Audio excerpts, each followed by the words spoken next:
Ya, jadi sebelum kita melakukan penelitian atau menulis karya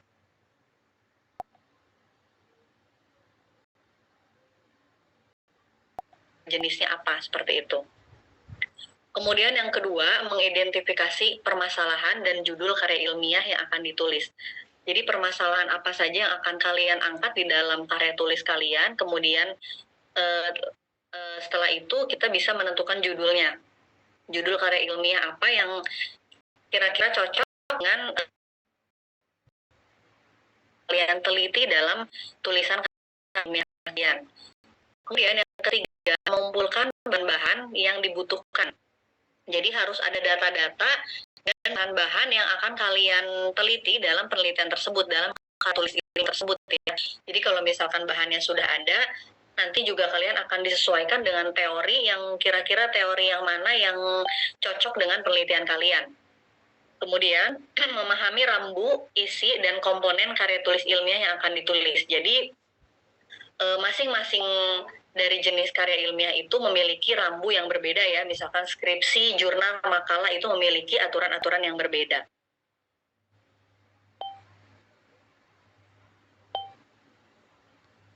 Jadi rambu-rambunya, kemudian isinya juga kalian harus memahami dan harus dibedakan. Isi skripsi seperti apa, kemudian sistematikanya seperti apa. Ketika penulisan skripsi dan artikel dan makalah itu berbeda ya. Kemudian memahami berbagai aturan jenis karya ilmiah yang akan ditulis ini juga sama. Jadi ada aturan yang berhubungan dengan sistematika penulisan antara skripsi, artikel, dan yang lainnya.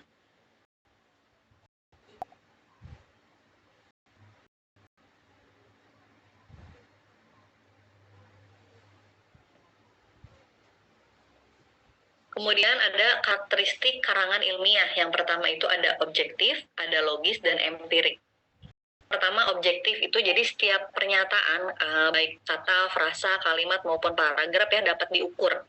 Untuk itu, penulis harus menggunakan kata-kata denotasi, bukan konotasi. Jadi, dalam penulisan karya ilmiah ini, kalian tidak disarankan, bahkan tidak diperbolehkan untuk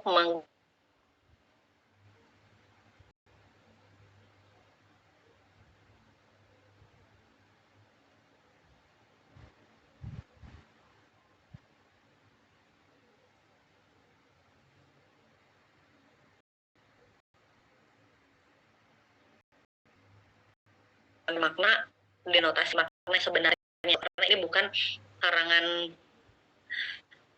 non ilmiah ya. Kalau karangan non ilmiah mungkin boleh, jadi seperti misalkan puisi dan yang lainnya, ini boleh menggunakan kata konotasi. Tetapi kalau ini adalah karangan ilmiah, jadi harus menggunakan kata-kata yang ilmiah, kemudian kata-kata yang bahasanya baku, formal, dan yang lainnya, dan mudah dipahami. Kemudian yang kedua ada logis, menggunakan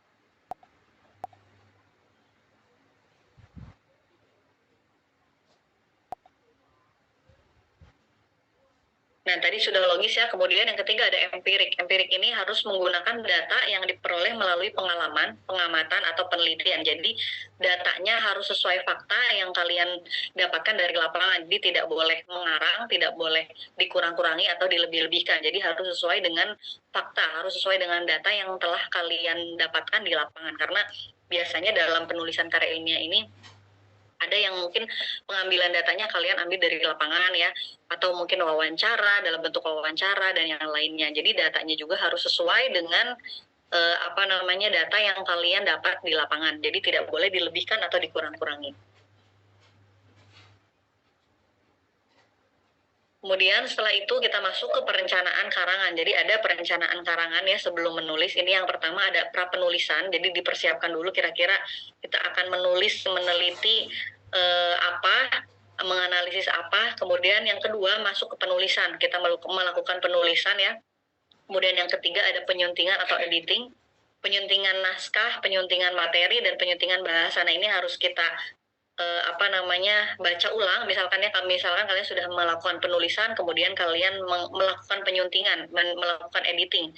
Kira-kira naskahnya sudah benar atau tidak, materinya sudah cocok atau tidak dengan judul kalian, kemudian penyuntingan bahasa yang digunakan sudah tepat atau tidak, kemudian diksinya sudah tepat atau tidak kalimatnya gitu ya, dan yang lainnya. Kemudian selanjutnya penulisan naskah yang sudah sempurna tanpa kesalahan. Setelah itu ditulis disempurnakan ya, naskahnya disempurnakan sehingga tidak terjadi kesalahan seperti itu. Kemudian presentasi, yaitu menyajikan hasil akhir penulisan. Jadi ini adalah perencanaan ya, poin-poin perencanaan karangan ilmiah. Yang pertama ada pra penulisan, kemudian melakukan penulisannya, kemudian ada penyuntingan atau editing, kemudian penulisan naskah secara sempurna,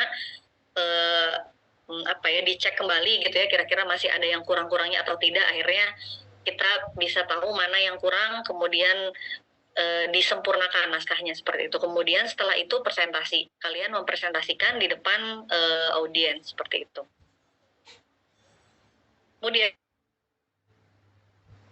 ini ada beberapa poinnya juga ya. Yang pertama itu kalian harus menentukan topik atau judul, kemudian masalah, tujuan, dan kalimat penelitian. Jadi kalian harus menentukan topiknya dulu, kemudian masalah apa yang kalian angkat, yang akan kalian angkat dalam skripsi kalian, misalkan, kemudian tujuan kalian melakukan penelitian itu seperti apa, kemudian kalimat penelitian. Kemudian yang kedua, menyusun rancangan atau garis besar isi dan menyempurnakannya menjadi kerangka karangan setelah datanya lengkap. Jadi setelah misalkan datanya sudah lengkap, kalian harus menyempurnakan secara garis besar ya dari kerangka karangan yang sudah kalian buat. Kemudian menetapkan landasan teoritis. Jadi menetapkan landasan teoritis, jadi kalian harus mencari teori, kira-kira teori yang mana yang cocok dengan penelitian kalian, dengan analisis yang kalian butuhkan. Kemudian menetapkan sumber data, baik primer maupun sekunder, dan cara pengumpulannya.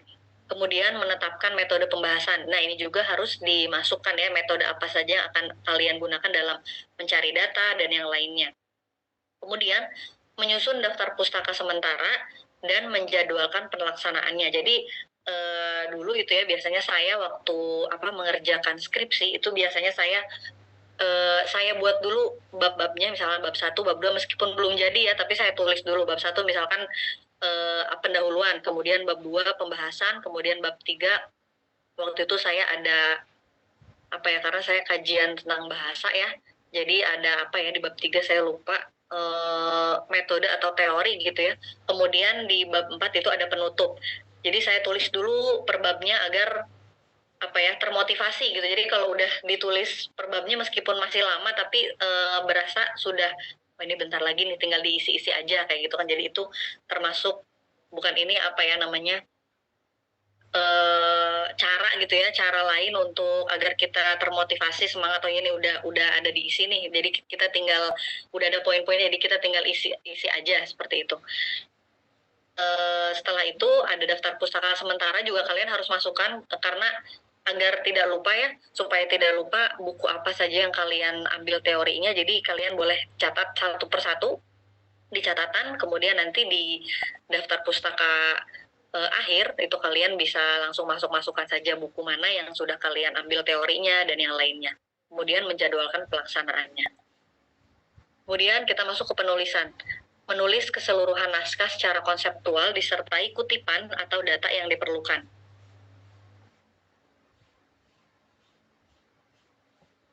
Nah, penulisan tersebut mencakup yang pertama ada bagian yaitu halaman judul, ada abstrak, kata pengantar, daftar isi, daftar gambar, dan daftar tabel. Kemudian yang kedua bagian naskah utama.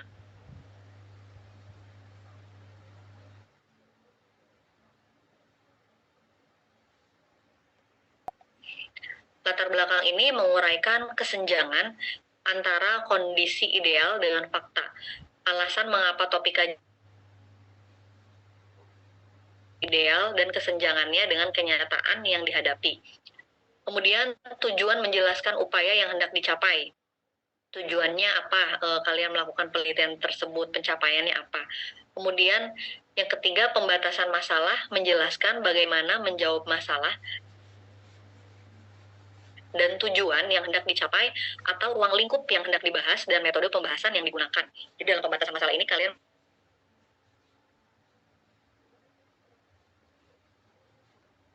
dan ruang lingkup. Jadi lingkupnya sampai mana saja, jadi batasan-batasan penelitian kalian. Seperti itu. Dan juga di situ dibahas tentang metode yang akan digunakan. Kemudian yang kedua ada bahasan utama. Nah, bahasan utama ini mencakup tentang deskripsi teori, menggambarkan variabel pertama dan variabel kedua. Kemudian yang kedua, metode penelitian, menjelaskan jenis metode yang digunakan. Contoh, deskripsi kualitatif atau analisis kuantitatif fungsi si X terhadap Y. Ini misalnya ya, contoh. Kemudian penjelasan metode pengumpulan data yang digunakan. Penjelasan metode pengumpulan data yang digunakan, contohnya misalkan apakah observasikah, ataukah wawancara, ataukah pengujian angket, dan yang lainnya. Cara menganalisis data, dan yang lain-lain. Kemudian deskripsi data yang sudah diolah. Jadi data yang sudah diolah, kemudian kalian deskripsikan ulang di dalam penulisan kalian. Kemudian analisis data yang dilakukan dengan metode penelitian di atas. Analisis data ya, kemudian masuk ke analisis datanya, data yang sudah kalian ambil, dianalisis berdasarkan metode yang kalian ambil, metode apa, metode penelitian tersebut. Kemudian hasil analisis menyajikan temuan yang diperoleh melalui analisis data. Analisis datanya disajikan dengan temuan-temuan yang kalian peroleh, data yang sudah kalian peroleh di lapangan seperti apa. Kemudian yang terakhir ada kesimpulan dan saran. Kesimpulan menyajikan penafsiran atas hasil analisis. Simpulan implikasi dapat berbentuk implikasi, yaitu simpulan yang bersifat melibat data. Artinya data yang merupakan hasil analisis rangkum dalam simpulan. Jadi data yang sudah kalian analisis, data yang sudah kalian dapat itu silakan dirangkum di simpulan, ya, bisa dirangkum kembali di simpulan. Kemudian selain itu simpulan dapat yaitu simpulan yang tidak melibat data tapi berdasarkan referensi data tidak terlibat di dalamnya. Jadi boleh juga melibat data, boleh tidak. Tapi biasanya dua-duanya juga ya gitu. Jadi simpulan yang melibat ini menyajikan usulan kepada seseorang atau sekelompok orang atau pimpinan lembaga untuk melakukan suatu perbaikan atas kekurangan yang ditemukan dalam penelitian atau bahasan yang sudah kalian buat. Jadi di saat ini kalian boleh menyarankan kira-kira di peneliti selanjutnya bisa meneliti apa saja yang belum kalian teliti. Kemudian kekurangan dari penelitian kalian itu boleh sehingga di peneliti selanjutnya misalnya dia sumber dalam penelitian ini kurangi, kemudian datanya kurangi di mana dan yang lainnya itu bisa langsung di sana. Kemudian yang ketiga ada kesimpulan. Nah, kesimpulan ini ada daftar pusaka, lampiran, misalkan kalian mendapatkan datanya hasil dari wawancara, ya, kemudian wawancaranya orang bisa dimasukkan di CD, boleh. Tapi kalau misalkan jenis foto dan itu kalian dimasuk di lampiran agar sebagai juga ya kalian benar-benar melaksanakan penelitian di lapangan. Kemudian pengarang yang pertama itu ada menentukan dan jual turun pokok karangan, maka tema dianggap sebagai suatu kesimpulan dari topik yang dijadikan landasan susunan karangan. Nah, contohnya ini tema dan topik. Tema itu dalam suatu karangan, tema adalah pokok yang dasar yang disusun. Tema ini yang akan menentukan arah tulisan atau tujuan dari penulisan artikel tersebut. Menentukan tema berarti menentukan apa masalah sebenarnya yang akan ditulis atau diuraikan. Dengan kata lain, tema adalah pokok pikiran, dasar cerita yang dipakai sebagai dasar mengarang. Nah, ini adalah tema. Jadi tema itu kata lainnya pokok pikiran dari tulisan kalian, gitu ya. Kemudian topik. Topik juga dapat diartikan sebagai segala hal yang ingin dibahas atau pokok pembicaraan. Topik bersifat implisit. Biasanya penulis menentukan topik yang ingin dibahas sebelum menulis. Nah, ini contohnya. Misalkan topiknya Kota Bandung. Ya, kemudian temanya itu sudah lebih spesifik gitu ya. Jadi topik itu maksudnya lebih umum. Kemudian kalau tema itu lebih spesifik. gitu. Karena kan misalkan topiknya Kota Bandung, di Kota Bandung kan banyak ya, ada kulinernya, misalkan kemudian ada tempat wisatanya, kemudian ada apa dingin gitu ya, itu bisa dibahas juga. Tetapi ini temanya lebih spesifik, yaitu membahas banjir di Kota Bandung. Jadi perbedaan tema dan topik ini ya, kalau topik itu lebih meluas, misalkan Kota Bandungnya, kemudian kalau tema itu lebih jelasnya. Tadi di situ dijelaskan pokok pikirannya, dasar ceritanya itu akan membahas apa. Kemudian merumuskan judul karangan. Apabila topik merupakan gagasan pokok yang akan dibahas, maka judul merupakan nama yang diberikan untuk bahasan atau karangan itu. Judul berfungsi sebagai slogan promosi untuk menarik minat pembaca dan sebagai gambaran isi karangan. Jadi judul itu memiliki fungsi sebagai slogan ya, slogan untuk menarik pembaca, sehingga jadi si pembaca itu memiliki gambaran dari cerita tersebut. Syarat-syarat judul yang baik, ini ada syarat-syaratnya ya. Judul yang baik yang pertama ada relevan, kemudian provokatif, kemudian singkat. Yang pertama relevan, ada hubungannya dengan isi karangan. Jadi judul harus ada hubungannya dengan isi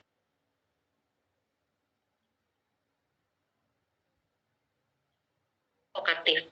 Dapat menimbulkan hasrat ingin tahu pembaca. Jadi membuat si pembaca itu penasaran. Kemudian singkat, mudah dipahami dan diingat, biasanya tidak melebihi 9 kata. Contohnya ini bisa kalian lihat, ada ini contoh dari karangan ya, contoh judul karangan, analisis dan pemetaan daerah rawan banjir di Kota Bandung. Ini contoh judul yang baik gitu ya, jadi sudah memenuhi syarat-syarat. Kemudian menyusun kerangka karangan. Kerangka karangan adalah rencana kerja yang memuat garis besar suatu karangan. Manfaat kerangka karangan itu ada 4. Yang pertama, memudahkan penyusunan karangan sehingga karangan menjadi lebih sistematis dan teratur. Yang kedua, memudahkan penempatan antara bagian karangan yang penting dengan yang tidak penting. Kemudian menghindari timbulnya pengulangan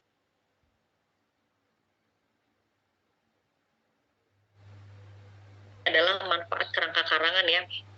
Jadi agar kita juga lebih mudah untuk menyusun karangannya seperti apa, jadi menjadi lebih sistematis dan teratur. Kemudian penempatan antara karangan yang penting dan tidak penting itu kita bisa tahu ya, kira-kira yang penting disimpan di mana, yang tidak penting di mana. Kemudian menghindari timbulnya pengulangan pembahasan. Kalau misalkan sudah ada kerangka karangan kan, jadi sudah jelas, oh ini pembahasan di sini. Jadi pembahasan yang itu sudah tidak dibahas lagi di yang lainnya. Kemudian membantu pengumpulan data dan sumber-sumber yang diperlukan.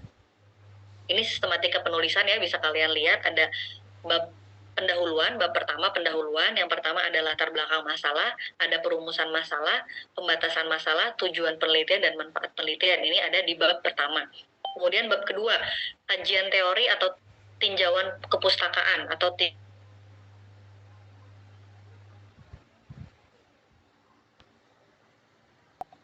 instrumen penelitian. Kemudian pengumpulan data dan analisis data, ini ada di bab 3. Kemudian bab 4, hasil penelitian. Jadi ada jabaran variabel penelitian ya, di sini sudah dijelaskan tentang hasil penelitiannya juga. Kemudian pengajuan hipotesis, kemudian diskusi penelitian mengungkapkan pandangan teoritis tentang hasil yang didapatnya. Ini sudah masuk ke pembahasan ya. Kemudian bab 5 itu ada penutup. Penutup itu hanya ada kesimpulan dan saran. Ini jadi ada 5 bab ya, tetapi ada juga yang 4 bab itu bergantung bagaimana kebutuhan dari penelitian kalian gitu, berbeda-beda. Kemudian ini bagian pelengkap penutup, ada daftar pustaka. Yang pertama ada nama pengarang, penulisannya dibalik dengan menggunakan koma, kemudian judul buku, penulisannya bercetak miring, data publikasi meliputi tempat atau kota terbit dan penerbitan. Diperlukan pula judul artikel ya, kalau misalnya ada artikel kalian harus masukkan juga judul artikel, kemudian nama majalah, jilid, nomor, dan tahun terbit. Ini contoh misalkan Tarigan Henry tahun 1990, judul bukunya membaca sebagai suatu keterampilan berbahasa, Bandung, tahun terbit ya, kemudian penerbit. Kemudian ada lampiran. Kemudian yang terakhir ada riwayat hidup penulis. Jadi riwayat hidup penulis juga biasanya dimasukkan ya di dalam skripsi. Nah, baik, tentang materi perencanaan penulisan karya ilmiah ya. Nah, sudah dijabarkan tadi ada macam-macam ya, ada persiapan daftar pustaka yang ditulis. Seperti itu. Setelah kemarin kita membahas tulis non ilmiah. Tapi ini tadi ada poin-poin yang lainnya ya, ada metode dan yang lainnya itu akan kita bahas di pertemuan setelah UTS. Seperti itu. Kalian UTS kapan? Minggu depan, Mbak.